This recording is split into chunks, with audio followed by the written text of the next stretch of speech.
This Torah class is brought to you by TorahAnytime.com. Okay, good afternoon. Shalom Aleichem, everyone. We continue in Sefer Devorah. We're in the sixth Middah, the sixth way of emulating what is known as Midas HaKesser. So we've been reviewing as we start, so we'll continue our minhag. We mentioned the Middah of Kesser, of course, is the highest of all the Spheros. It's the closest to the Ribbonish Shalom, and therefore it has certain characteristics, and therefore it behooves us, who are created in the image of Hashem, and Hashem is manifest through these Spheros, to specifically emulate Midas HaKesser, which the first aspect of it is that the Middah of Anivus, which is very much dependent on Kesser, as the Kesser is always turned downward in humility, so the position of the head should also figuratively be tilted down in humility. Nobody should, so to speak, feel elevated above anybody else, but should be focused primarily on doing chesed to others. The second aspect was, of course, b'machshava. One should emulate the machshava of Kesser, which is before any din, which is in a realm where the Torah exists, which is focused totally on rachamim and Torah. One should not allow their mind to divert from that. The third is the forehead. The forehead should be a forehead not of din chas v'sham, but a forehead of goodwill, that one should look to appease everyone. So if somebody is angry, one should speak to them softly and demonstrate the ratzain, to emulate the forehead, so to speak, of the Middah of Kesser. And then the final two middos that we've discussed so far are the ears and the eyes, which are also similarly, one's ears should always be inclined to hear that which is good. You know, I was thinking, in a way, the news appeals to the corruption of the ears, because what does news report? Bad news. You know, that's usually what captures attention. Usually, you don't read a story.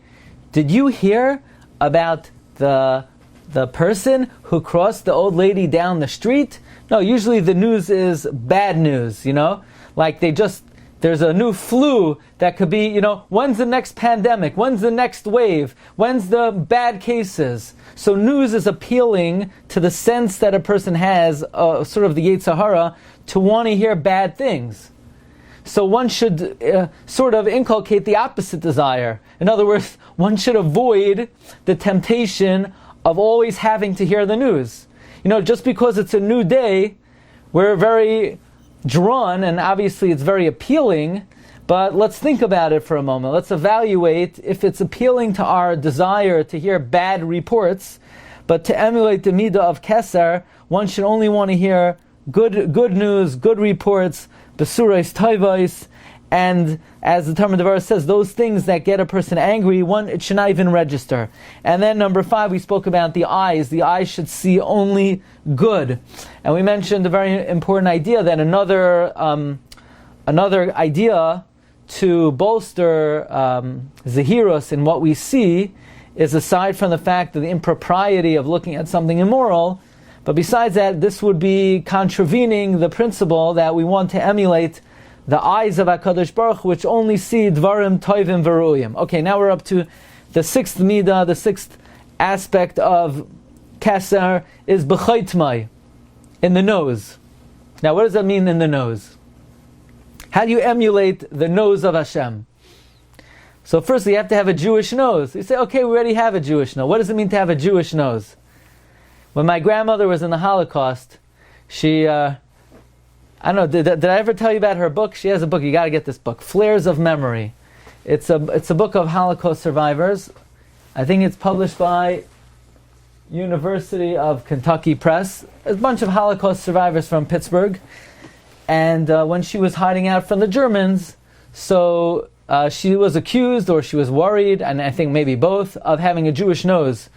So she put rubber bands around her face for overnight, and she woke up, her whole face was swollen. But you know, that's once, not so long ago, people had to worry about their Jewish nose. What does it mean to have a Jewish nose? The nose is reflective of anger. You know, when you're angry, you have, rings of smoke emanating from your nose. That's why it's called charoin af. What is anger? Charoin af, the anger of the nose. Ela tamid ba'apoy chayim. Your nose should always reflect life. Now what does that mean? Your nose should always reflect life, asked Rav Goldberg. What do you mean? Life should be coming out of your nose? But since we know that someone who's angry, they could literally wring someone's neck and kill someone, somebody who is angry could literally do something so destructive and so inappropriate that it's could bring about somebody's death. Well, the opposite of that is one's nose should be reflecting giving life. V'ratzain tov, and goodwill. V'arichas af, and patience. One's nose, one should engender through their nose an aura of patience. Afilu la'oisam she'enam hagunim, even to those who are not proper. V'tamid roitza l'malois ratzain. You should always want to fulfill desire. What that means is not your own desire, the desires of others. In other words, people haki uchainik. They want this, they want that. So you say to yourself, oh, go get lost. Why do I need to bother myself with this? Stop, leave me alone. No, you should. Now Rav Goldberg points out, you're not going to be able to fulfill everyone's desires, but at least you should want to. Lamashal, I don't know, for whatever reason, I get a lot of messages. It's not possible to return them. It's not humanly possible. Whatever, there's so many, you get phone calls, you get texts, you get WhatsApps, you get emails, whatever it is. People want this, people want that, people message, people want to call. It's impossible. And many people feel, okay, so leave me alone. But at the very least, you're right, you cannot respond to everybody, but at least you should want to. There's a Middah that you should want to give people what they want. Somebody wants something from you, so at least you should want to help them. Ulahafik kol sheila, and to be able to tend to every question. Ulahacha yois kol nidka, and to be able to breathe life into every downtrodden person. Again, you might not be able to. You might not have the physical capability. You might not have the wherewithal. You might not have the time. But at the very least, you should want to.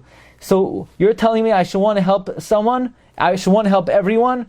Where in my body is that reflected? In my nose. A nose of ratzain. Umoitzi mechait my tamid mechilas oven. You should emanate from your nose. I forgive you, a forgiveness, a nose of forgiveness. People in life, they're going to hurt you. Sometimes they're going to hurt you deeply, profoundly. No, you should have a nose of forgiveness. V'ha'avaras or v'ha'atsaras pesha. What does v'ha'atsaras mean? I guess I like the word better, v'ha'avaras pesha. And overlooking, oh good, Rav Goldberg takes out the word v'ha'atsaras, and meaning overlooking wrong. Ve'enoi koyes b'chote. You don't get angry at those who sin against you. In other words, he said earlier that in your nose there's no anger at all, because we know anger is one of the midos that one should go to the opposite extreme. Ela misratze tamid. You should constantly be appeased. V'chafetz chesed, and doing kindness. Lasos nachas ruach lakol, to want to fulfill other people's desires. There's interesting chazal that Rav Goldberg brings on Parsha Shlach, on the words Hashem erech hapayim, l'tzadikim v'lo rasham. Rashi says to the righteous and to the wicked, that when Moshe Rabbeinu went upstairs, he saw Hashem was writing in the Torah erech hapayim, and Moshe said, only to the tzadikim, so God said no, to the rasham also. Hashem said to Moshe, I swear you're going to need this one day. So when the Jews sinned by the Egel and the Meraglim, Moshe said, Hashem erech hapayim, be slow to anger. So God said, I thought you wanted me only to be slow to anger to the tzaddikim. So Moshe said back, no, I thought you told me even to the Rishaim. So Goldberg asks, well, wait a second, what's the back and forth? God told him even to the wicked. So why is Hashem saying to Moshe, but I thought you said only to the tzaddikim? What do you mean? You thought Moshe said, but you told Hashem, you told Moshe, even to the Rishaim.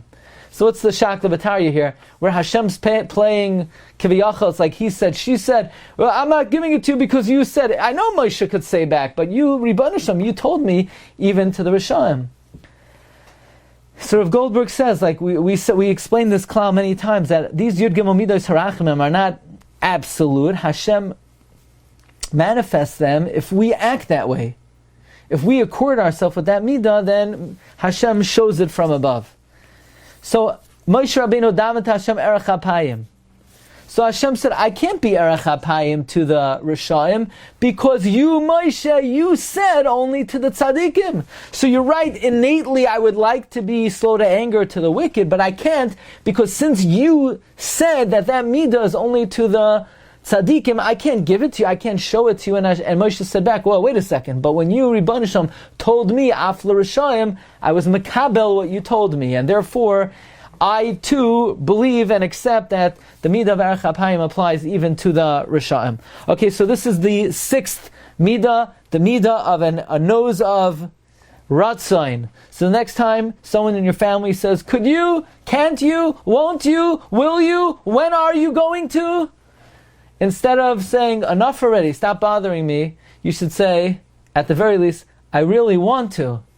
And then, if you do really want to, maybe you'll try to help them. But at the very least, you should really want to. Okay, Rabbi, say thanks so much for listening. Have a great day. Baruch Tia. Baruch Tia. Ilan, how are you? Yeah, very good. How are you, Rabbi? Good. You've just experienced another Torah class brought to you by TorahAnytime.com.